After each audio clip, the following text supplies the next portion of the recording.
How's it, guys? Welcome back to my channel, and for those of you who are new, a very triple welcome to you. So in today's video we are going to focus on fragrances in my collection that I would like to wear a little bit more during the autumn or fall time. We are actually officially in fall autumn time. It starts in March, and even though that might be the case, we still have a lot of hot days in between. So these are just 6 perfumes that I thought I would like to get a little bit more wear out of during the season. Some of them I haven't really worn a lot. Some of them didn't work out maybe in another season, so I thought it would be better to try it out maybe in cooler weather. So these are just the perfumes that I am going to try out a little bit more during the season. Obviously they're not going to be the only ones. There's obviously going to be a lot others included, but these are the ones that I'm really going to try and use. So the first one is this one, and this is Samoi by Lataffa. This is actually a very good dupe for Pure Poison by Dior. I actually made a comparison video and I will link it down below if you want to go and check that out. But beautiful white floral, and the dry down is extremely close to the Pure Poison.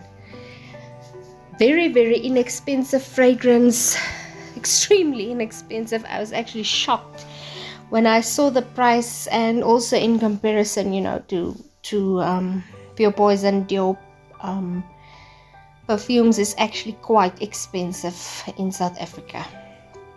So I am looking very forward to trying this one out during the autumn and fall time. I think it will work absolutely beautifully in the season, because I found it a little bit overwhelming during the summer, and during the springtime we have extremely hot summers, and sometimes even very humid as well, which is very strange. This is just a phenomenon that is happening lately that I absolutely don't understand. So the next one I'd like to try more in the fall autumn time is this one, and this is Roberto Cavalli's Gemma di Paradiso. One of my absolute favorite ones, guys. I absolutely adore this bottle. It's such an exquisite bottle to me. I love the ombre effect of the bottle. I love the cap of the bottle. It looks very elegant and expensive. Also a beautiful white floral, but it's a little bit powdery, it's a little bit aquatic, and it's woody. It has beautiful pear note in there, and it's in the family, I would say, of Carolina Herrera's Good Girl. I actually prefer this one a lot more than Carolina Herrera's Good Girl, even though I do have that perfume. I'm actually just gonna finish it, and I'm not gonna repurchase it. I'm gonna try and get another bottle of this. But this is truly beautiful. This is supposed to be worn, I think, right throughout the year, and I've heard some say that it works beautiful in summer, but for me, I think it is a little bit too heavy for the type of summer that we experience. So I think it's beautiful in fall time, even though this is described as a sunset in a bottle. I mean, it can also be a fall sunset in a bottle, because of that, you know, it turns smoky on your skin, so it has that kind of a smoky vibe to it, which probably then would remind you in the fall or in the autumn time of a fire or a fireplace. So such a gorgeous fragrance, and I highly recommend this one. If you don't really like Carolina Herrera, this is another great option if you are looking for something that is kind of in the same family, and if you like a perfume that transitions from one theme into another and then back again. I don't know if I'm making sense. The next one I'd like to talk about is Jil Sander Sun, and this one I was actually looking forward to wearing in the summertime. However, the summer was extremely hot and humid this time around, so it didn't work at all in the summertime. And I think it's because of that warm and spicy woodiness to it. I think there's an incensey note in here as well that kind of brings a type of a vibe where you would maybe wear it more on a cooler day. So I'm really looking forward to trying this one out more in the fall time. This is an extremely controversial fragrance. It has a lot of notes in there. It's an oldie, and I would not recommend you blind buying this one. I'd rather recommend you're testing it out before you buy it, because I have seen reviews where people either love it or they absolutely hate it, or they are completely confused about it.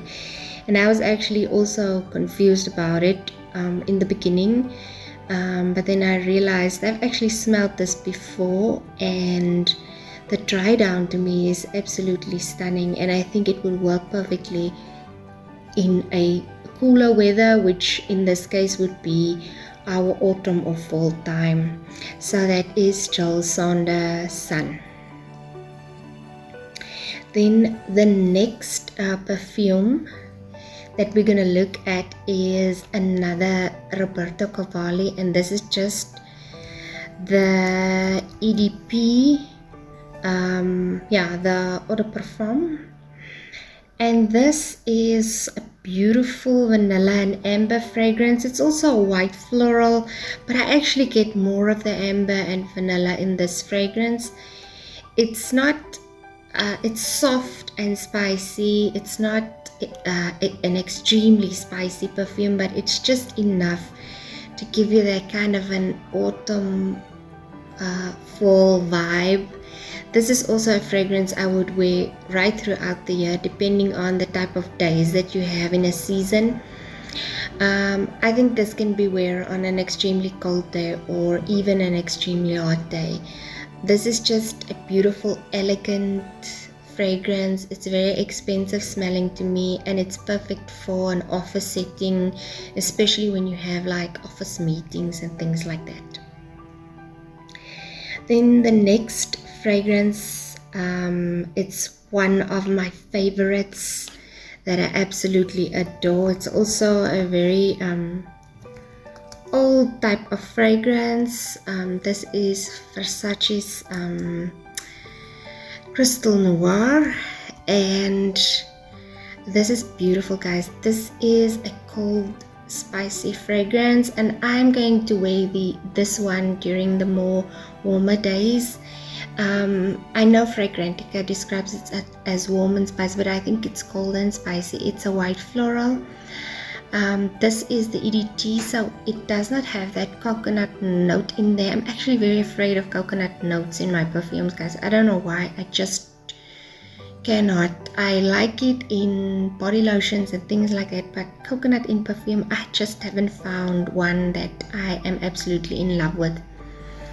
This is also kind of gothic smelling to me as well. I don't know, I just get that type of cathedral vibe when I look at the bottle and when I smell this, and I think it's perfect for the warmer days in the fall time.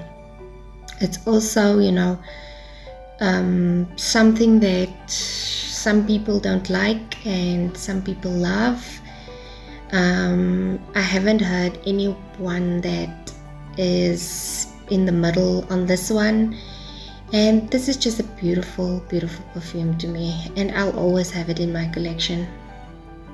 And then the last one I'd like to talk about is this one, and this is of course the EDT Chanel number 19. And I mean, what can you say? This is Chanel. This is a beautiful fragrance to me. It's very an interesting fragrance, I would say, because it's green, and I love green fragrances. I think next to Orientals, greens are my favorite. It's a little bit woody, it's a little bit earthy, but then it has a little bit of powderiness in there. And the moss in there, I don't know, the oak moss and the leather is just a beautiful, beautiful combination. It almost gives me like, you know, when it rained and it's warm again and the mud dry, the dustiness of the mud. The oak moss, I don't know if it's the oak moss or the combination with the leather and the oak moss, it gives that off, and that I love that smell. And I think that is probably why you would describe it as an earthy, greenish type of fragrance.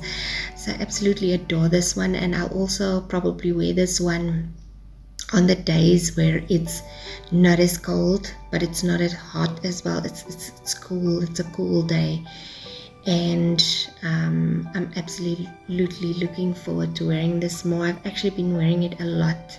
This was gifted to me by a family member, and I really appreciate her gifting this to me, because she said that it completely does not work for her. She does not like it, and to me it's just absolutely stunning, and my first ever Chanel fragrance. And yeah, that is that one. So that's it for today's video, guys, and I'm just going to show you a little bit of a close-up of the bottles. These are the fragrances that I intend to use a little bit more during the autumn fall season. So if you're into white florals with a little bit of a twist, I would suggest you try some of these out, even though not all of them are white florals. And I'm really looking forward to wearing them more during the season. Guys, if you enjoyed this video, don't forget to give me a thumbs up or a thumbs down if you didn't. Don't forget to subscribe if you haven't already. Click that notification bell so that you know when I upload new videos. And thanks so much for watching, guys. I will see you in the next one. Bye, guys.